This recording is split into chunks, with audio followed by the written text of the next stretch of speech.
Onde de choc pour aponévrose, vous en pensez quoi? Pas grand chose, je pense que ça marche pas. Ou si ça marche, c'est de l'ordre de, je sais pas, le miracle, l'anecdote, la chance, la destinée, l'alignement des étoiles. Voilà, le grand Cthulhu s'est réveillé et ça fonctionne par hasard. Alors je vais m'expliquer quand même, je suis là pour m'expliquer. Mais d'abord, voilà, quelle pathologie hein. L'aponévrose plantaire, c'est un problème de posture. C'est que tu es trop penché en avant, tu étires tes fessiers et ton dos, de suite ça va aller mieux, parce que tu pourras simplement te tenir droit correctement. L'aponévrose plantaire, on a mal, on a une épine calcanéenne hein, qui peut progresser. Donc sur l'épine calcanéenne, pourquoi pas faire des ondes de choc, parce que ça va casser l'os. Mais c'est uniquement lié à un problème de pression. Donc l'aponévrose plantaire, le problème principal pour lequel viennent les gens, ça va être l'épine calcanéenne. Et là, l'onde de choc peut fonctionner vraiment si tu n'arrives pas à prendre une posture correcte. Tu étires tes fessiers et ton dos, tu vas réussir. Et l'aponévrose plantaire est souvent lieu à une hyperpression, tu es trop penché en avant, donc ça marche aussi, hein. Tu étires le dos, les fessiers, ça va mieux, tu muscles un peu le derrière des cuisses, les ischio-jambiers, tu renforces les mollets, tu renforces ton dos pour te redresser et pas être penché en avant. De suite, c'est mieux. Voilà. Et après, une question de posture. Si tu marches les pieds écartés sur le côté, tu auras mal. Tu marches comme si tu marchais sur une poutre, une ligne, en faisant de grands pas, en levant les talons, et tu n'auras plus aucune douleur. Donc voilà, souplesse, marcher sur une ligne, lever les talons, ça fonctionne. Si tu regardes, je crois que j'ai une vidéo dans ma story où j'explique ça. Dans mon profil, tu regardes une vidéo qui explique un petit peu ce qu'il faut faire contre une épine calcanéenne. Alors maintenant, je m'explique pourquoi les ondes de choc, j'aime pas trop ça.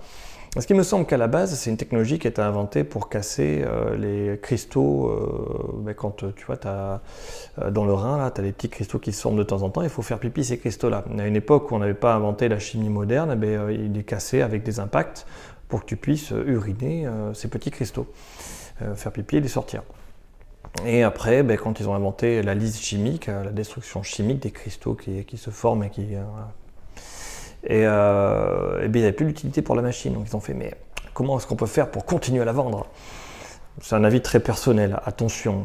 C'est mon avis et mon analyse de l'histoire de cet outil-là. Après, tu fais ce que tu veux, hein. Si ça fonctionne, toujours pareil, il faut l'utiliser. Tu essaies, tu demandes, ça marche pour les autres et c'est pour toi. Moi, je ne le conseille vraiment pas. Je pense qu'ils ont recyclé une technologie pour briser des os, ça semble cohérent, c'est un truc qui percute.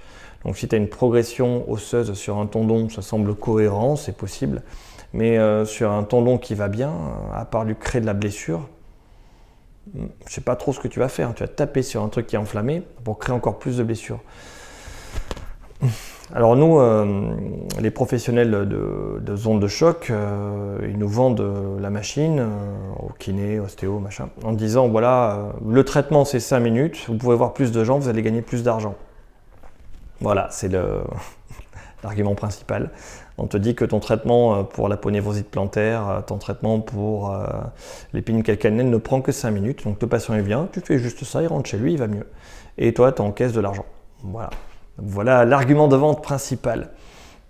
J'aime pas trop le marketing. Je ne sais pas si je vais poster cette vidéo parce que je dis honnêtement ce que j'en pense. Les gens ils aiment pas trop. Enfin bon, c'est pas grave, tant pis. Hein. De toute façon, je poste 2 vidéos par jour. Qui c'est qui va regarder celle-là? Les gens qui croient en moi. Donc a priori, bon voilà. Renseignez-vous. Ne faites pas tout à fait confiance à mon point de vue, c'est mon point de vue à moi de professionnel. Voilà, toujours sur n'importe quelle thérapie, demandez à plusieurs personnes, essayez et soyez pragmatiques.